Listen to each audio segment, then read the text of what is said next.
Well, everyone, good morning. This is Henry Rogers. I'm here representing the Foreign Trade Association. I'd like to first thank everyone for attending this morning on this very timely event, or this very timely program that we're offering, especially now during kind of what we're seeing as a second COVID spike and, regulatory issues that, businesses should be aware of when they are reopening. I do want to send a special thanks to both Sue Ross and Cameron Roberts. Both FTA board members have been serving on the FTA board admirably and have been very generous with their time and expertise over the years and are now offering a great program today. But without further ado, I'm going to introduce our two speakers today. Ms. Sue K. Ross is a partner at the firm of Mitchell, Solberg, and Knupp, MSK, in Los Angeles, where she chairs the firm's regulatory practice in cybersecurity and privacy practice. Sue also co-chairs her firm's COVID-19 response team, where she expands on her regulatory and business/commercial knowledge and experience in assisting clients with shelter-in-place, return to work, and related regulatory and commercial issues as companies seek to reopen their businesses as safely as possible. Her practice focuses on compliance, whether dealing with international trade, cybersecurity, or COVID-19 issues. She deals with regulatory, civil, and criminal issues. Her clients come to her for assistance to solve current challenges, but also to identify and manage risk.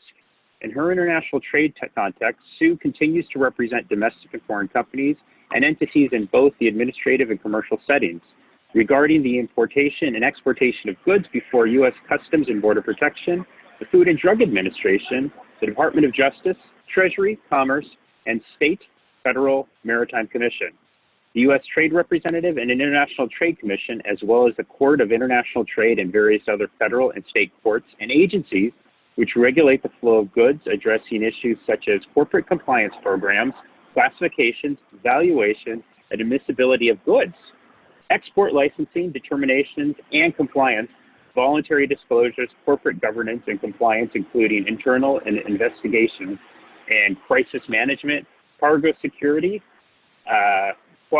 FDA compliance qualifications, labeling, advertising, free trade agreements, regulatory audits, cargo claims, intellectual property rights, penalty seizures and liquidated damages cases, counter surveillance, and related issues, country of origin, marketing regulatory investigations, Buy America, Buy American, Foreign Corrupt Practices, Acts compliance, and other anti-corruption, anti-regimes. Now, coming to Mr. Cameron Roberts. Cameron Roberts is a partner at the firm of Roberts & Cagras, LLP in Long Beach. With more than 30 years of experience in international trade, his practice areas include customs law, export compliance, domestic and international trade, transportation law, maritime law, trade and insurance issues. He is a member of numerous trade and legal associations. He is a past president of the Foreign Trade Association and the Harbor Transportation Club. Mr. Roberts is an adjunct professor at California State University, Long Beach. He is a frequent presenter and author on topics related to his practice areas. He is a licensed customs broker since 1989 and a former transportation executive. He earned his BA in political science and international relations from CSU Long Beach and his JD cum laude from Seattle University of Law. Mr. Roberts is qualified as an expert witness in federal court, is admitted to practice in California and Washington, the courts of international trade before the Federal Maritime Commission. Sue, Cameron, thank you again for your time, and it's all yours. Well, thank you very much, Henry. Appreciate those kind words and introduction, and thank you for setting the stage for our discussion here today. As you see on your screen before us, we have a brief agenda here of some of the things that we'll be talking about. And I'll make a few brief opening remarks about things, and then we'll go on to over to Sue for some opening remarks from her as well, and give you some idea of where we're headed with all this to the best of our ability. Given, as we talked, we're talking just before this presentation, the sand is constantly shifting. Obviously, The return to work has become more and more challenging with ever-changing rules and guidelines, and certainly because of the most recent outbreaks in certain communities or hotspots, as they're often referred to in the media. We're experiencing a little bit of a pullback in certain areas, especially in areas where we have gatherings of large amounts of people, whether that's a pullback at bars and restaurants, limits on hours in bars and restaurants, closures of certain aspects of the economy. But I think that what we can say is the hallmark of all of this is going to be continuous monitoring of the online resources that we'll be sharing with you, and continuous discussion with risk managers and counsel so that your businesses can have an understanding of what's going on and what information you should be listening to. And with that, Sue, please welcome to the webinar, and look forward to your opening remarks. Thanks, Cameron, and thanks, Henry. If I had realized you were going to read the whole thing, Henry, I would have given you a shorter version. Look, perhaps the most frustrating thing, at least from what we're hearing from our clients, and as you saw, I'm co-chairing our firm's COVID team, is what are we supposed to do and how are we supposed to do it? And the reality is there is no one specific size that fits all. The thing that I think we can say is the fact that many of us, if most of us or all of us, are in international trade, it really is to our benefit in a couple of ways. First, because it allows us the skill to pretty much guess at what's intended, even when the regulations or the recommendations or the guidances aren't 100% clear. But we also have a long history of dealing with compliance programs, putting in place processes and procedures. And much of what companies are facing in the reopening process is figuring out the procedure. You're going to see in the online process resources, as Cameron said, and why don't we just flip to that one while I talk a little bit, if you don't mind, Cameron. What you're seeing here is things that have been published. We focused in particular on LA County because that's where many of you will be located. But for those of you that have operations in multiple locations, this becomes, again, having a general set of policies and procedures, or standards, if you will, that you will apply across the board. And then as we're doing with our clients that have multiple locations, you look at what the local location requires and then tweak accordingly. So for example, it might be that an indoor crowd can be 20 in one location and 50 in another, and you just adjust accordingly. Cameron, why don't you go ahead and comment on the online resources and add whatever you feel is appropriate, and we can go from there. Very good. Well, first I want to say that she's absolutely right. This is a patchwork quilt situation where you're going to be looking to multiple places for guidance. You can't depend on any one governmental website, so it's good to understand that the government is going to be federal, state, county, and city. And for each one of those rungs of government, you may have a differing or slightly differing resource to look at, and a slightly differing guideline depending on how hot that hot spot is. And I want to mention that we'll be distributing this material to you after the program. And as you might note, for example, I'll just click to it here. There is I clicked on one of the links just to kind of help everyone understand. This is the LA County website. It lists total number of cases. It gives you a lot of detailed information here. You can go into the city by city analysis as well. And that is all a byproduct of that. So if you had hit that link right there, it would have taken you to the website space and you could have done it that way.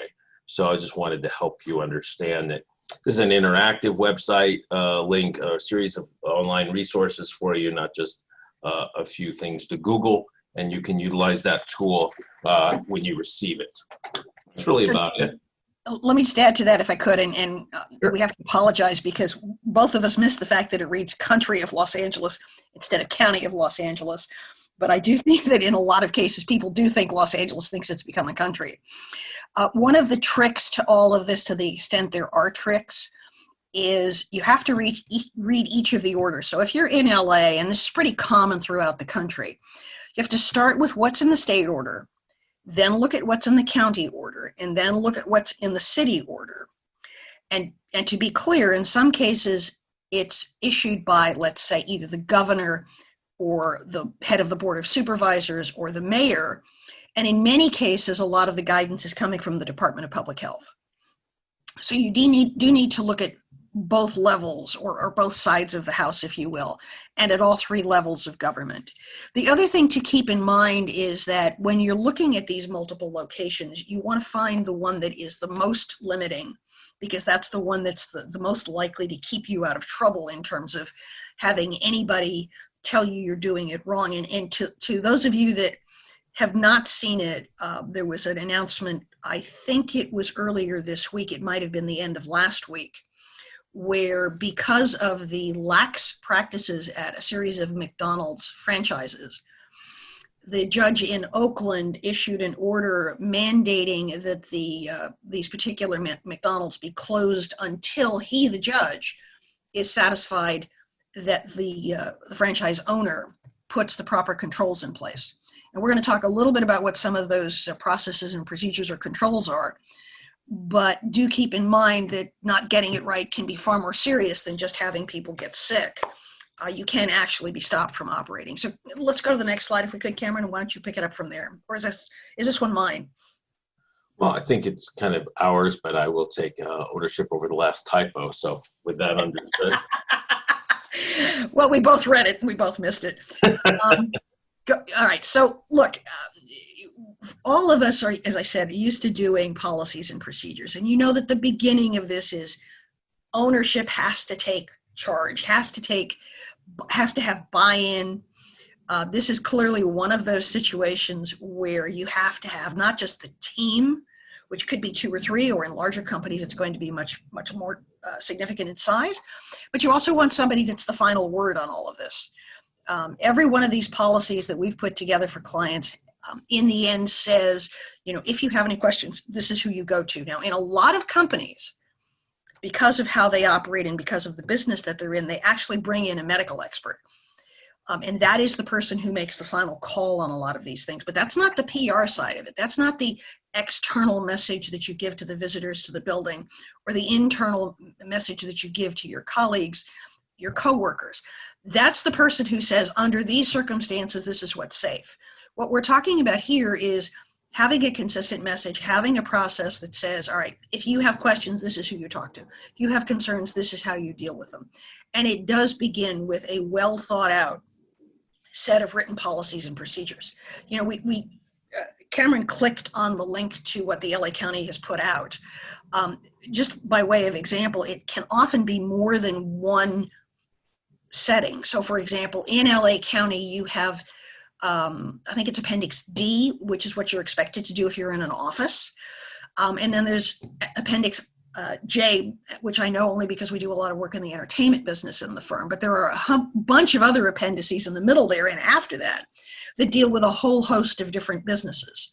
And so even if you are, as we know, most of the warehouses have continued to operate, you're still subject to making sure that you have all of these provisions in place. And LA County has said, by the way, you have to post these appendices, however many of them there are that apply.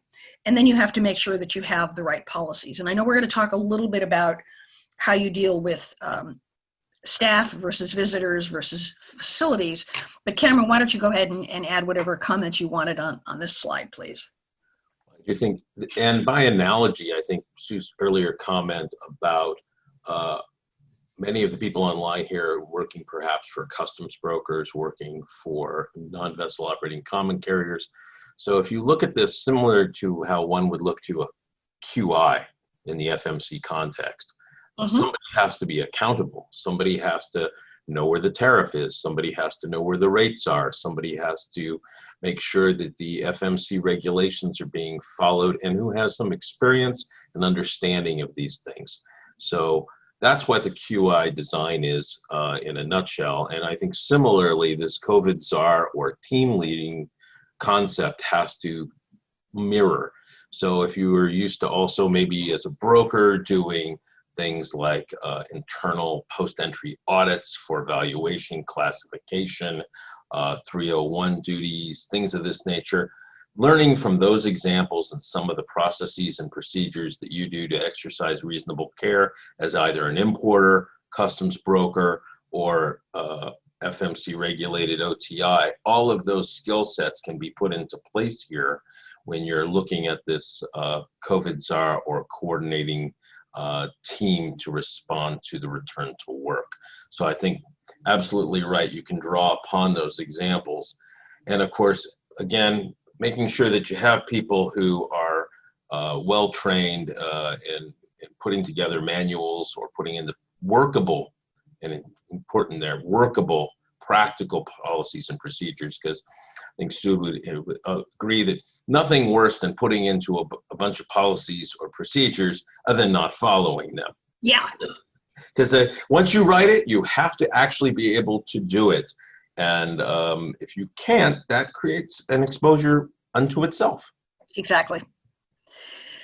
And look, California in particular has become very sensitive to privacy issues. As many of you know, the California Consumer Privacy Act took effect today. And so to the extent that you are doing things that have to do with people's privacy, we'll talk about those in a minute, you have to make sure that you're compliant with the CCPA. But let's start sort of at the basics, which is the beginning point is risk assessment. And Cameron, why don't you start? Well, first of all, this return to work checklist that we've now switched on to, that really is the first place where we're starting sitting down. We're trying to assess the number of people that will return, and that's important to know because a lot of people are going to be restricted by the size of their workplace. If you had a shared desk situation where multiple people were working in a very small, confined, bullpen, if you will, or other concentrated area, that's not going to be consistent with the guidelines. So you're going to need to know, are we going to have people who are going to work a couple of days a week? Are they going to share these facilities? Much like students returning to elementary, middle, and high schools, 35 students in a classroom isn't going to work anymore because there's inadequate space. So how many will be returning? How will they be returning? And what days, times, and the like? And can they work remotely? And is that not maybe a better fit until things get a little more solidified? So in other words, what's your risk analysis from that point of view? And then also assessing whether or not certain workers, because of this workplace environment or other situations, might have the risk of exposure to COVID-19 because they're dealing perhaps with members of the general public, or there's a high interaction or a high touch scenario. Many offices, clerical offices, administrative offices like law firms, custom brokerage operations, OTIs, might have less traffic, maybe messengers coming in, the occasional visitor. But if you have an office that's more dynamic and has a large number of people going in and out, salespeople who are going out and talking to people or other people going in and out, is it possible to maintain the social distancing in the workplace? And that's really the big assessment. And then once you determine these kinds of assessment, I think the PPE issue is the next one. And with that, Sue, do you have some thoughts? Yeah, let me kind of back up a little bit, because I think it's critical to keep in mind that there are two dynamics going on here that are consistent pretty much across the board. And because my firm has a number of national clients, I can tell you I've read more of these orders than I ever hoped to know existed. They're all pretty uniform in saying if people can work from home, they should. And this is as much a risk mitigation factor as anything, because as we all know, to this point, there is both no vaccine and no known treatment plan for the virus. So the first thing that has to happen is figuring out whether people can continue to work from home and under what circumstances. And that's become a pretty routine kind of thing. Folks are pretty comfortable working from home. But, let's be honest, there are a lot of circumstances where that doesn't work. Think factories, for example, production companies, packaging kinds of situations, certainly warehouses. So one of the things to think about is when you're bringing people back, under what circumstances. There's a process that I know we're going to use called Weissman, with the idea being that what we will be doing internally is we will be bringing back 25% of the workforce at a time. And once we're back and completely set up, at the most, we're going to be trying to split the work, particularly our support staff who sit in more of the bullpen situation that you were just describing, Cameron, although we're having to rejigger that. But they're going to work on a 10-4 basis, the idea being that they'll work 4 days a week and in the office, so half of them, and then the 5th day from home. And then the next week, the other half will be in for 4 days and the 5th day at home, and the first group will be working from home. So there are a lot of different ways to do this. One of the things becomes, and I think we have a slide for this later, also dealing with how the workplace is laid out. The PPE is a bigger challenge, first of all, because so many people don't wear their face masks correctly. They do have to cover your nose as well as your mouth. And if you wear glasses like I do, it sometimes becomes very difficult to see. But if you are in a situation where you're in the office and you have to wear a mask all day and the mask fogs up, you still have to wear that mask all day. The exception being that if you're in an office by yourself, at least 6 feet from other people, and or you're eating or drinking. Otherwise, it's pretty much universally understood you have to wear a mask. I will tell you that there's also an interesting dynamic going on where there's at least one organization that is trying to issue these cards. It looks like it's a federal government entity. It's not, and it's basically intended to allow somebody to say, well, I've got this certification and I don't have to wear a mask. And if you're an employer, the answer is, if you would like to be considered to not wear a mask, you will need to bring us a doctor's note that validates there are medical reasons why you cannot wear the mask. I don't think we need to get into face covering versus mask versus face shield versus N95. I think that's being pretty well covered in the general press. But why don't we move on, Cameron, to the next slide, and I'll kick it back to you.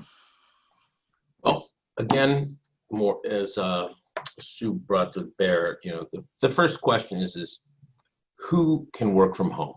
Do you really need those people to come back in?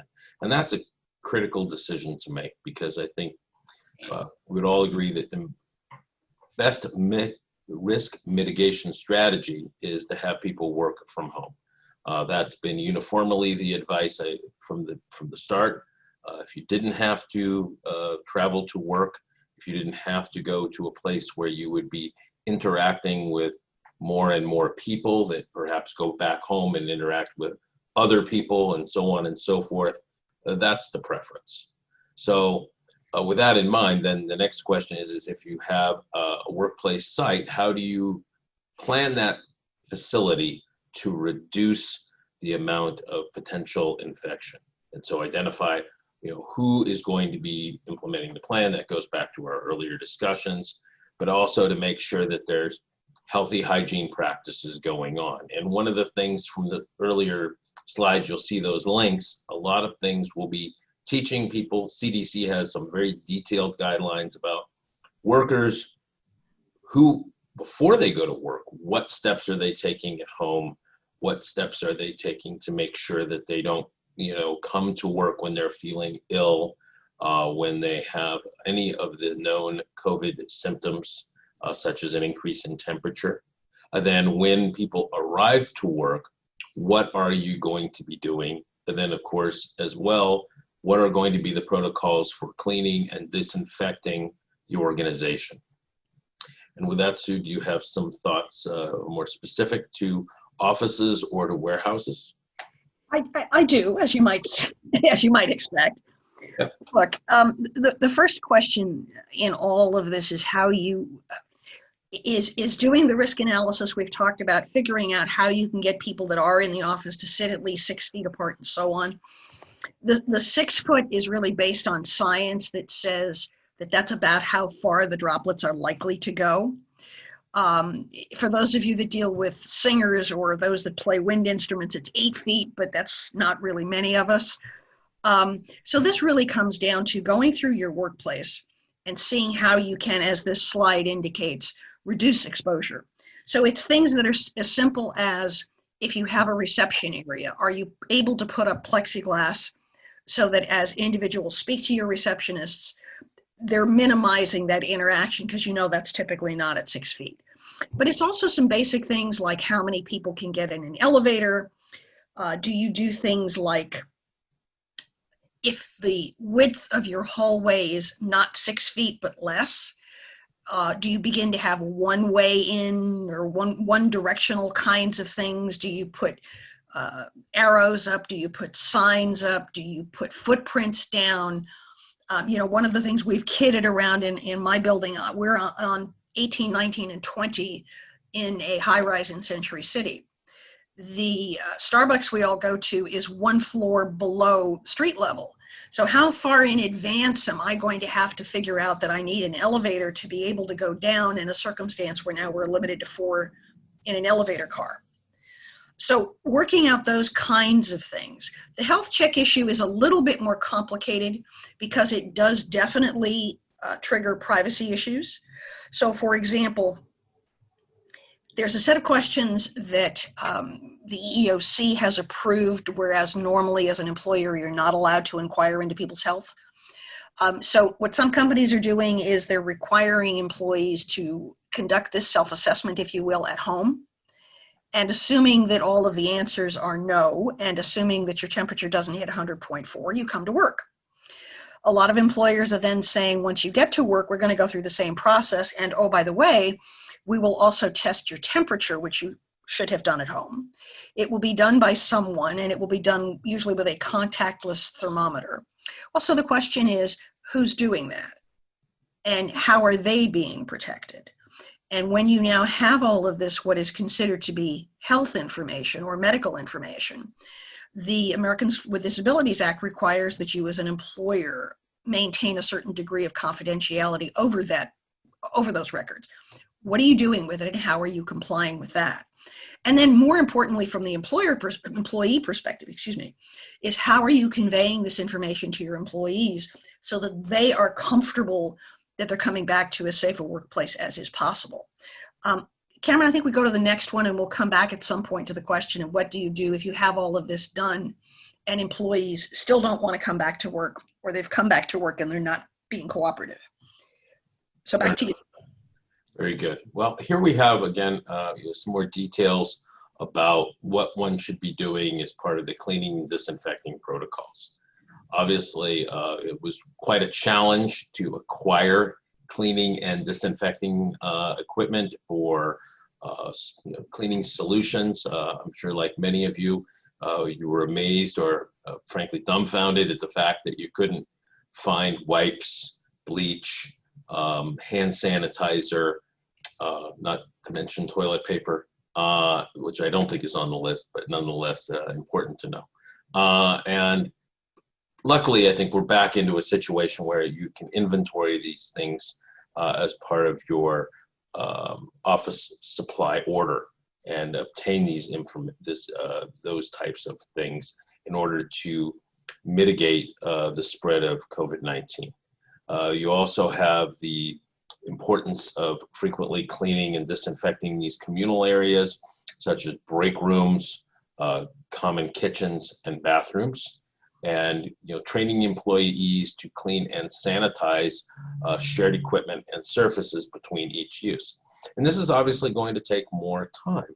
So you're going to have to allocate as part of the amount of time people are at work and compensated for them to be able to engage and utilize these various disinfecting supplies, and also to make sure that there are adequate amount of soap, hand sanitizer, alcohol rubs, paper towels, and no-touch trash cans. Right. These are all critical to basically fulfilling your obligation as the employer to create a safe work environment as well as to comply with local and state and federal law. So the only thing I would add on this, because this is really quite a good list, is we have seen circumstances where our clients have implemented a proper policy. It's in compliance with all of the requirements. And we've actually had employees object on the grounds that, for example, well, if somebody has walked through an office and breathed, how do I know that I'm not safe?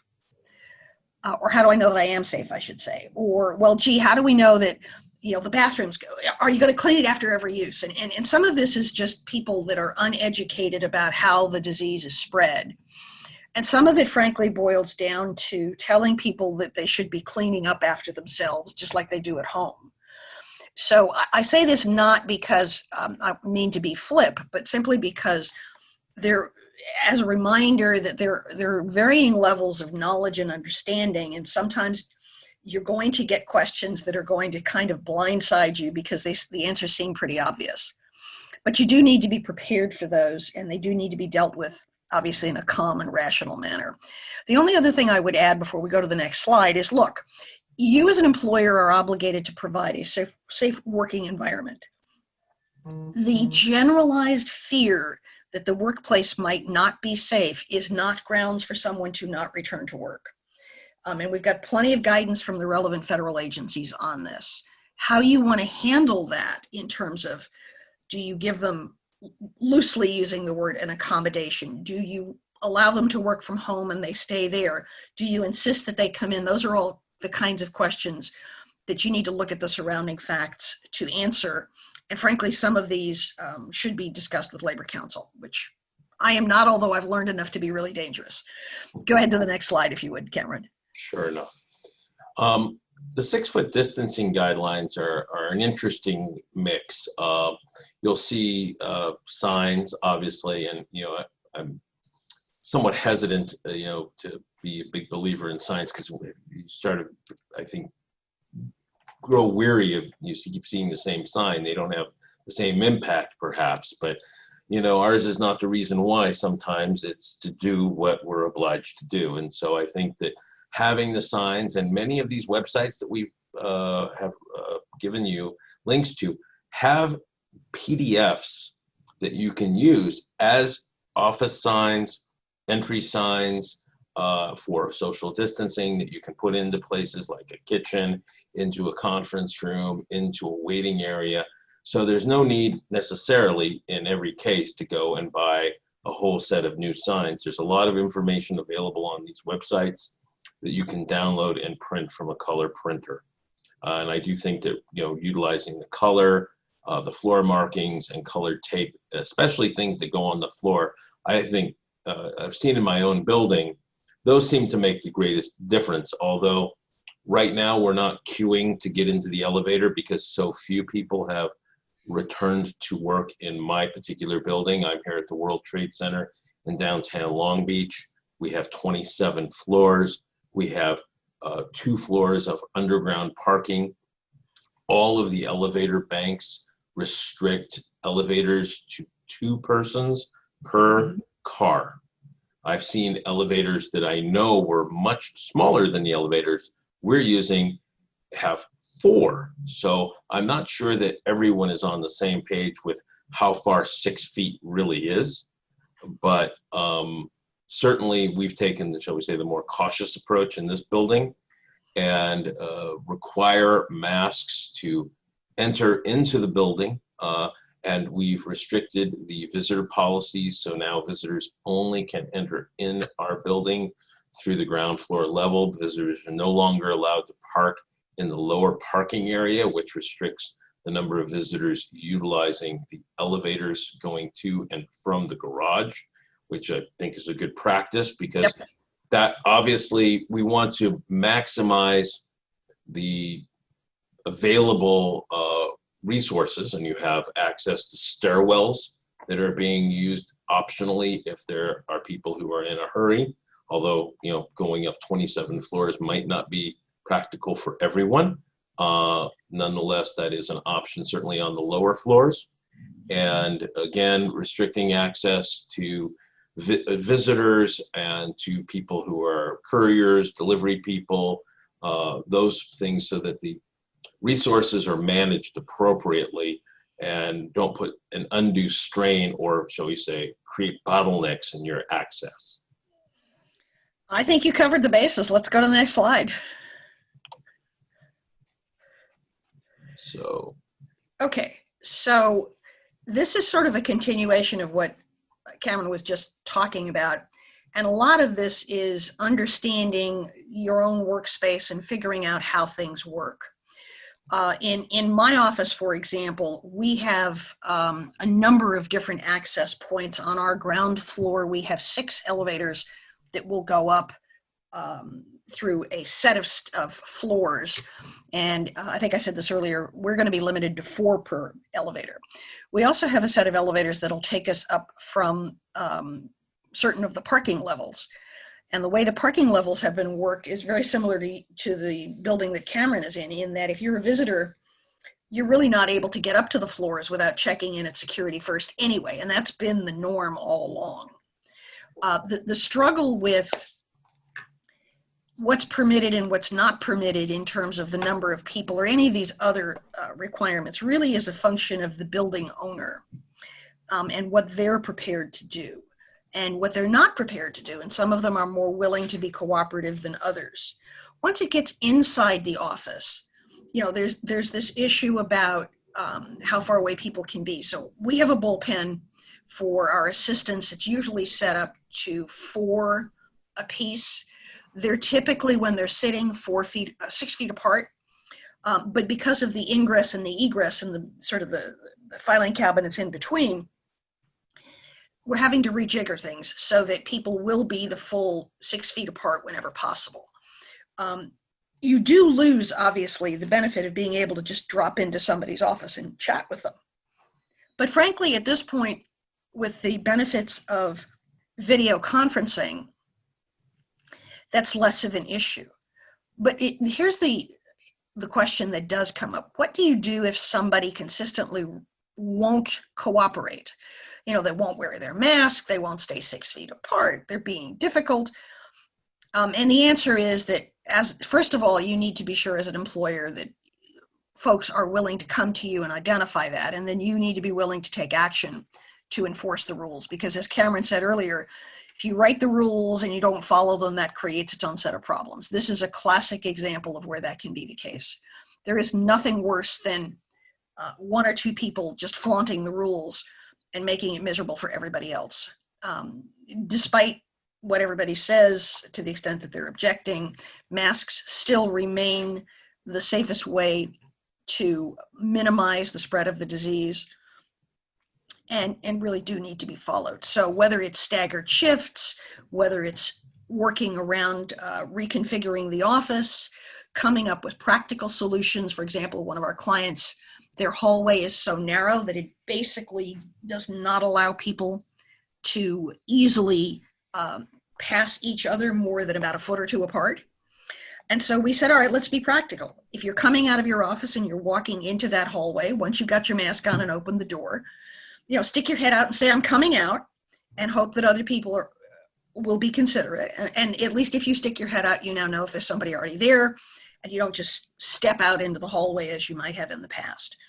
So setting up a bench of policies and procedures is a good idea, but inviting staff to also make suggestions seems to be another one of those options that works really well. Let's go to the next slide if we could, Cameron.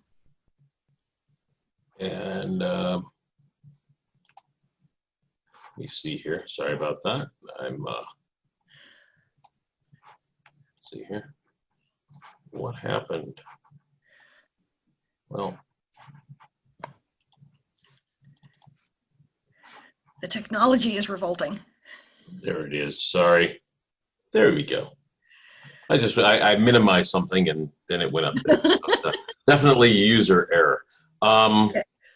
But this slide just first transitions us into some Q&A, but also the opportunity to discuss some of our, shall we say, more practical examples and some of the things that we've encountered along the way. But also I think it's an interesting slide only because it shows what I think we all have seen and know is that when you're talking loudly or yelling, perhaps the there's greater leakage through that mask than there would be when you're not yelling or talking loudly.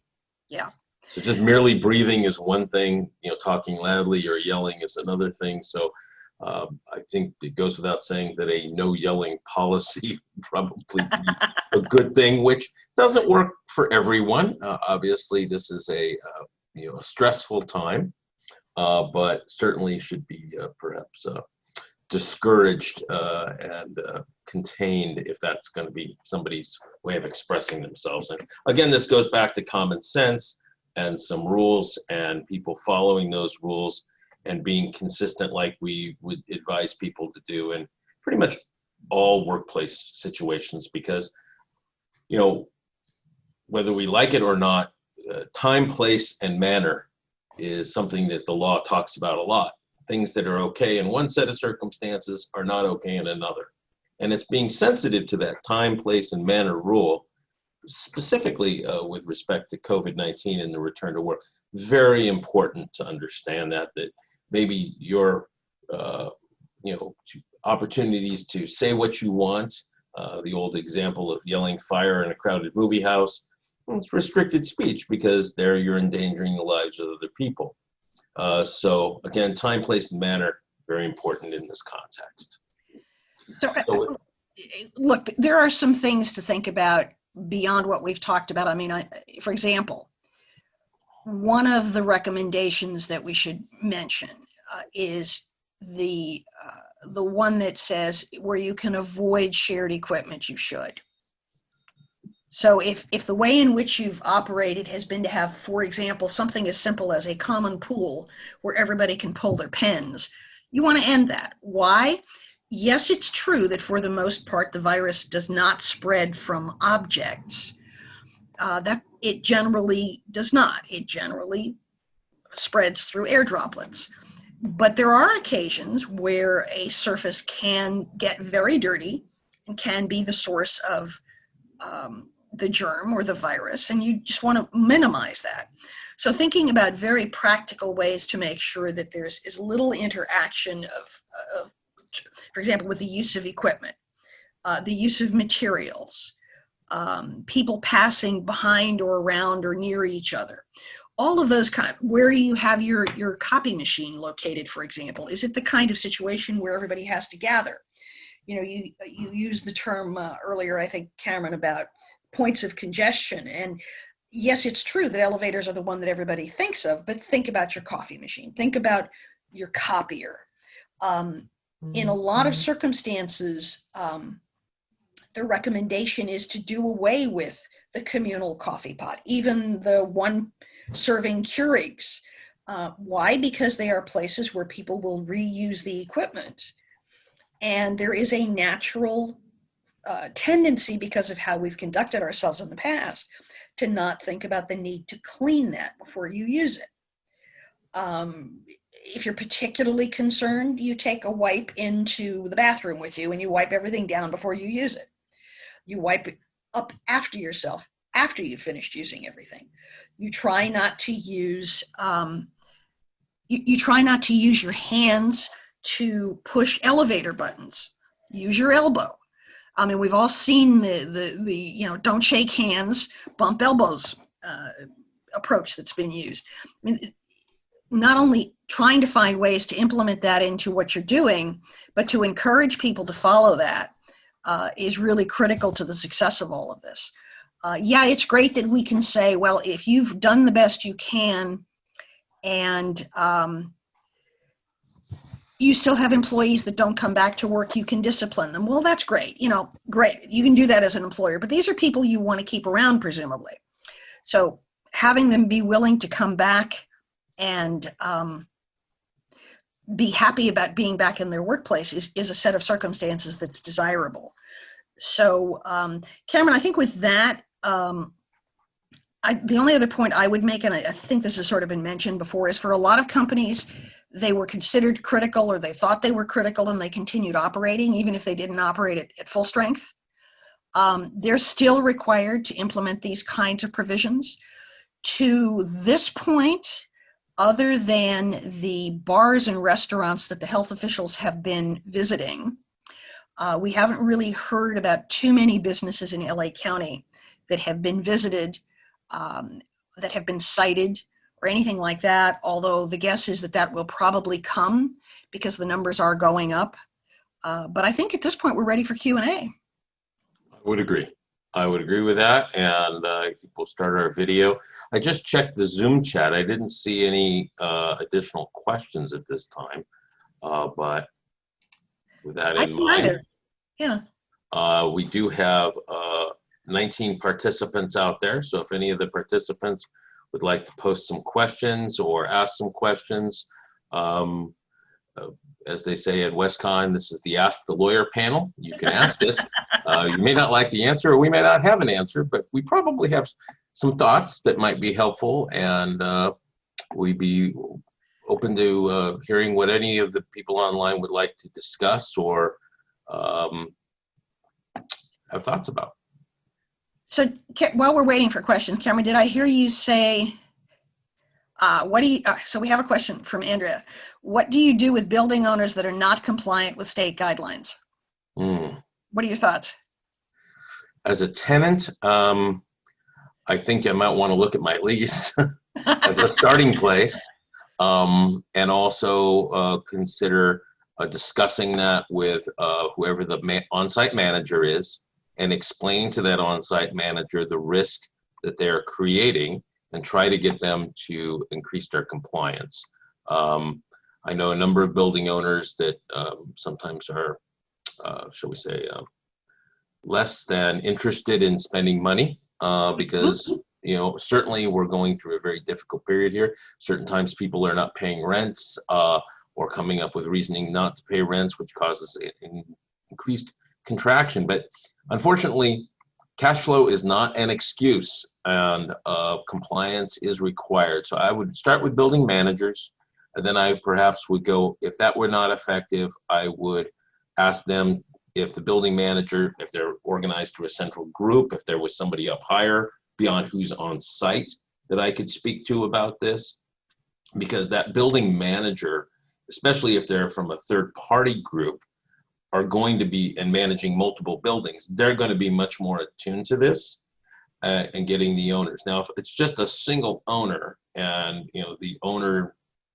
son or family member is operating the building, as sometimes happens, and that conversation isn't going anywhere, that's where I might be giving somebody like Sue a call and saying, what are my options for moving this forward? And, you know, do I call the state authority, the city authority, or what are your guidelines or recommendations? And Sue, what do you think? I think you're on the right track. I don't know how much the city or the county is going to be willing to do anything in a building. I think that they're, with limited resources, the reason they went for the bars and restaurants is that these are the public places where the most people are going to gather. I think you start with, look, the expectations are things like the HVAC system is going to run longer hours to clean the air out. Why? Because the particles go by air. That's how they're transmitted. The expectation is you will open windows to get more fresh air in.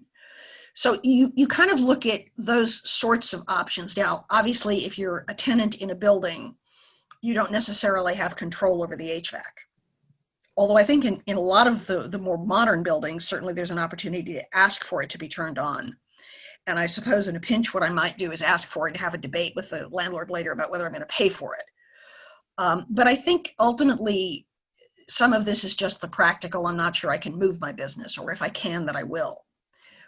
Some of it is just sitting down and having a very frank conversation. Look, first of all, we know that the governor in California, and this is the only place where it's been done that I'm aware of at this point, the governor issued an executive order in which he said, if you are working where you normally work, meaning in your office, not at home, and you contract the virus, there's going to be a rebuttable presumption that you got it at work. Now, that leads to a whole bunch of different discussions, other than to say in this context, you have a ground to say to the landlord, you are putting my workers at risk. You are putting your workers at risk.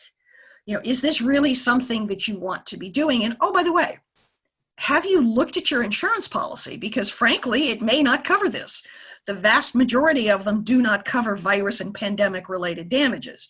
In fact, we've already seen a boatload of cases that have been sued, or that have been brought rather, suing building owners and insurance companies, sorry, not building owners, insurance companies for not providing coverage. So the fact that that's already happened and will continue is something that we should anticipate. Ultimately, it's a hard discussion, because if you've got a landlord that's that much of a jackass, there may not be a good solution. You may need to write it out, do the most you can, get the staff to feel as comfortable as they can, and start looking around for other space. And in the meanwhile, because that anticipates the breach of a lease, I suggest that you would do what, and this is from Andrea, so know that you were well versed in claims handling and processing over at Avalon.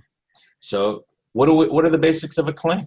Documentation. Yeah. So creating a document trail, using your iPhone to take photographs where there's an elevator with no floor markings, where there's no signage, where there's no anything to indicate that anything has changed from, say, February to today.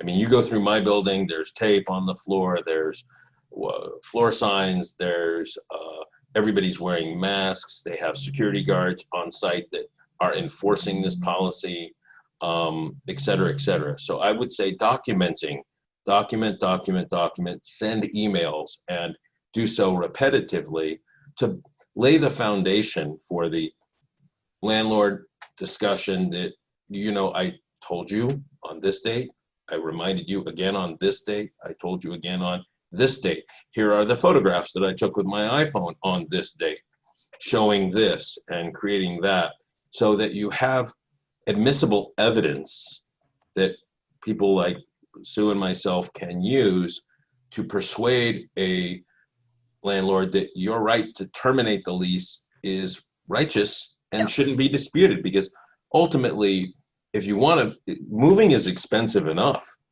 let alone having litigation over a breach of a lease on top of that.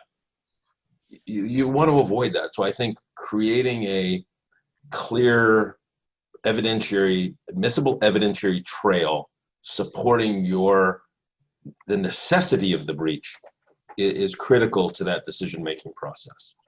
I think you're absolutely right. I think there's one other topic we should touch on while we're waiting for additional questions, and that is, if you find yourself in the unfortunate situation that someone has come in and while on site has now begun to display the symptoms of the virus, and you know, what are your processes and procedures when that happens? And so the first question is getting them out of there and getting them out of there safely. And assuming that it's not an emergency situation where the right answer is call 911, you want to get them out of there, whether it's home, whether it's to a medical facility, whether it's to their doctor. If they can get themselves there, they should.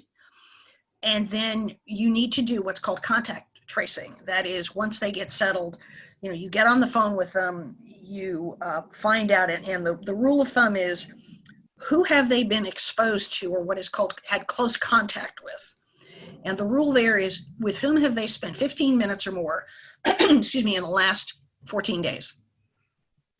Now, bearing in mind that you are not permitted under federal law to identify the name of the individual who has come down with the virus for privacy reasons, it's not a bad idea to ask them if their name can be used, because it makes the contact tracing that much easier to perform. And if they say yes, you need that in an email from them. But whether they give permission or not, you now have to talk to every one of the people that they've come into close contact with and have them go home and self-isolate. And go home and self-isolate for that 14-day magic period of time. And then you need to have the general area in which they were, again, deep cleaned, and we presume that there's a deep cleaning that has occurred before you let anybody back on site. And again, all of this is medical information, so you need to make sure that it's kept separately and kept in compliance with the ADA requirements and so on. And then I don't remember off the top of my head exactly what the dates and times are. If anybody's interested, we can get that for you, but there's a period of time that has to pass It's not unreasonable, and it is permitted to ask for negative tests. The CDC has a set of protocols in terms of dates and testing and timing and all of that. But you need to be prepared for that, because what happens if somebody's been in a meeting with 5 of your key executives and they're now in the group that has to go self-isolate self-isolate because they've been potentially exposed. So part of all of this process and procedure is, okay, we're back, we've got that covered. Now let's also cover the possibility that other people may need to be out. And we would be remiss in not also adding, given that the numbers are going up, what happens if we have to close down again? And do you have a process in place that if that becomes the case, you can quickly do that? You know, we all sort of scurried out of our offices when we were required to close down. And so the last comment I want to make is part of this shutting down again is making sure that everybody knows what they need to do. You know, we all sort of settled into working from home, and that's great, but you know, what are you doing about business confidential information? We're lawyers. We have a duty of confidentiality. Have we given everybody on our staff that prints shredders or told them somehow to dispose of stuff that they've printed in a way that maintains confidentiality? For everybody else, you know, you have a similar concern because you have at least business confidential information, trade secrets if you prefer. So it's all about making sure that you sort of cover it from the beginning to the end. Yeah, and I'll tell you that like your point right there about printing is a critical one. I was speaking to somebody at Customs, and they were saying, yeah, I come in once a week just to print things because I can't print anything from home because it's all considered, you know, confidential, some form of secret, and therefore I, as a, you know, in the matrix here, I can't tell you who it is, but they were concerned about printing from home for just those kinds of reasons. Mm-hmm. But we did have one last question posted here about what about owners, if the owner of the building are trying to comply, but the tenants are not. I think we get kind of the flip side of the equation where, you know, then again, the landlord or the building owner has to take steps to make sure that tenants are complying. Mm-hmm. And if it's possible to put them into compliance, shall we say, by posting signage, and then, you know, you're going to add it to the tab of the tenant, you're going to have to document that the tenants were not in compliance, were given a fair opportunity to be in compliance and mitigate them. And then, of course, there would be eviction processes at Mm-hmm. some point. But again, you want to document that you're compliant with that. You're giving the proper notices, proper opportunities to cure. And obviously evictions are going to be very problematic. Our court systems, tough to get things done right now. I think actually evictions have been stayed and still have been stayed. So well, you can't even certainly get in. residential, but I can't speak to commercial. I don't know. Yeah, I think it extends to commercial. But I will say that dockets are increasingly complicated. Many people who litigate, and myself included, not going to court much anymore. It's No. all online. It's all remote, and that, you know, arguing a motion online, that's a whole new skill set for a lot of us because it just has never happened. And certainly there's no jury trials going on right now because there is no ability in our court system to create a socially distanced jury box. They do not exist by definition. The jury room, by definition, the 12 angry people are not socially distanced, never were, and we'll see if they ever are. So the only thing I would how that comes. Sorry, Kevin. The only thing I would add to that is, look, I think it also makes a difference what it is that the tenant is not doing. So let's just take an easy one. Let's say, for example, that Cameron, you're being a bad guy, and every morning you come in and you refuse to put your mask on. And what you're doing is you're going from your car to your office. So you're in the elevator with somebody without your mask. Okay, if we're going to do that, I'm going to hold this one up. Now we're turning into prop comments. There you go. You know, I might treat that very differently than if everybody in your office is allowed to not comply and they're wandering all over the building and they're doing all kinds of other things that are non-compliant. And certainly the thing with the, not wearing the mask is, I mean, the most practical answer is, if you ask somebody nicely and they tear your head off, get out of the elevator. Don't share it with them. Not the greatest of answers, because you would hope that everybody would cooperate, but we clearly know that there's a segment that are not. I do also think, by the way, we are now officially out of time. So Henry, I think we kick this back to you. Hi, Cameron. Hi, Sue. I think Henry went ahead and logged off, but I do want to thank you very much for an informative presentation. I think we all learned a lot. It's great to have such insightful guests presenting to us. So I do want to thank you on behalf of the FTA. Thank you. Thanks for setting everything up, and hope everybody stays safe and stays well. Take care. And we'll send a PDF of this out that people can use to address those online resources. And we hope they're helpful for anyone who has questions or concerns. Thank you. Take care. Bye-bye. Thank you. Bye-bye. Bye.